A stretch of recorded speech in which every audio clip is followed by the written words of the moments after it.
부동산 대책과 대장동 항소 포기 등 이딴 악재에도 정부 여당의 악재에도 내년 지방선거의 중도층 민심이 여권으로 기울고 있다는 여론조사들이 톡톡 나오고 있죠.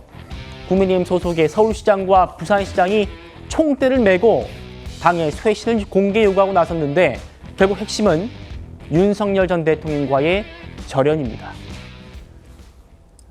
계엄이라는 건 사실 해서는 안 되는 일이었다고 저는 생각을 합니다. 아무리 상대가 입법 독재를 하고 상대가 그런 어떤 말도 안 되는 행동들을 한다 하더라도 그 수단을 그렇게 꺼내 쓰는 것은 굉장히 자제를 했어야 되는 일인데 그걸 자제를 하지 못함으로써 사실 그 뒤에 국민들이 소중하게 만들어준 정권을 3년 만에 그냥 헌납하는 결과를 가져왔고 제가 장동혁 대표한테도 그 말씀을 드렸어요.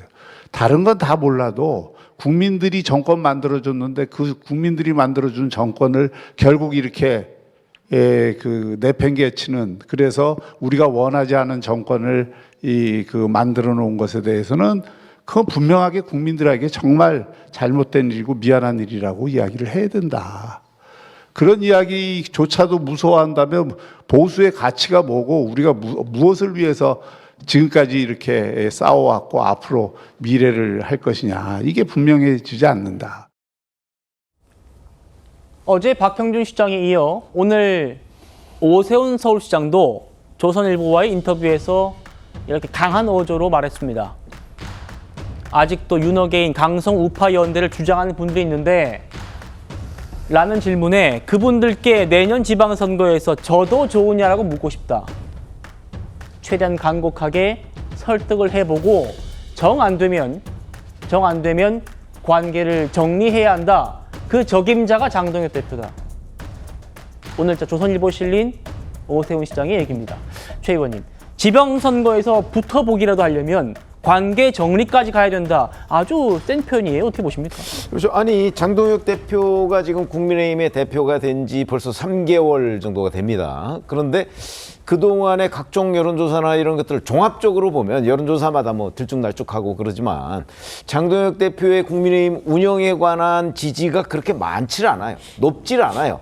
여전히 민주당과의 지지율 격차가 꽤 납니다. 뭐 좀 붙었다 뭐 이런 데도 있지만 그렇지 않다는 것도 꽤 많이 나기 때문에 그러면 이제 장동혁 대표의 이 리더십이 지금 국민들로부터 평가를 못 받고 있는 것 아니냐. 그리고 이제 그 중에서도 특히 그 중도층이라고 하는 쪽에는 더군다나 최근에 훨씬 더 그 상태가 악화됐다. 지금 이런 평가가 나오고 있거든요. 네. 자, 그러면 이제 중도층을 끌어안기 위한 대책이 뭐냐? 뭐 이런 것들이 굉장히 중요해지는 대목이에요. 그게 이제 장동혁 대표의 생각은 좀 다른 것 같고, 우리가 모두 다 뭉쳐야 된다. 뭐 이런 생각을 가지고 있는 것 같고, 그렇지 않고 지금 오세훈 서울시장이나 아니면 박형준 부산시장이나 같은 사람들은 그게 아니고, 뭐 윤석열 전 대통령과의 관계 절연, 그게 이제 결국은 12.3 비상계엄에 대한 사과, 반성, 뭐 이런 거겠죠. 그 다음에 또 하나는 이제, 이제 좀 극단적인 주장을 하는 사람들, 뭐 그게 뭐 윤 어게인이라든가 뭐 당내 뭐 전한길 씨라든가 뭐 이런 몇 사람들이 있잖아요. 그런 사람들과의 관계 정립, 이를 그렇게 하지 않으면 중도층이 돌아오지 않는다. 이렇게 생각을 하고 있는 거예요. 근데 이제 장동혁 대표가 이걸 어떻게 수용할지 뭐 이런 부분이 궁금해지는 대목인데 예. 여하튼 정치에서 제일 중요한 거는 지지율이 말해주는 겁니다. 본인이 아무리 다음 달쯤이면 뭐 내가 굉장히 많은 지지율을 올릴 수 있어라고 얘기를 하더라도 지금 현재 지지율이 저조하면 그 저조한 데 대한 책임을 져야 되는 거거든요. 예. 그래서 장동혁 대표가 그런 압박을 더군다나 12월 3일이 지금 며칠 안 남았잖아요. 그때가 이제 비상계엄 1주년이 됐네요. 1주년이 되는 해거든요. 예. 되는 날이거든요. 그렇기 때문에 그런 압박을 장동혁 대표가 지금 계속 받고 있는 상황이다. 이렇게 말씀을 드리겠습니다. 비상계엄 선포 1년째 되는 날이 장동혁 대표의 당대표 취임 100일째 되는 날이기 때문에 어떤 식으로든 메시지는 나올 수밖에 없다. 그 메시지에 뭐가 담길 거냐 이게 지금 핵심입니다. 박원석 의원님. 예. 물론 지금 내년 지방선거에서 뛸 선수들이 정말 다급한 사람들 아니겠습니까? 하지만 현역 국회의원들의 생각도 크게 다르진 않은 것 같습니다.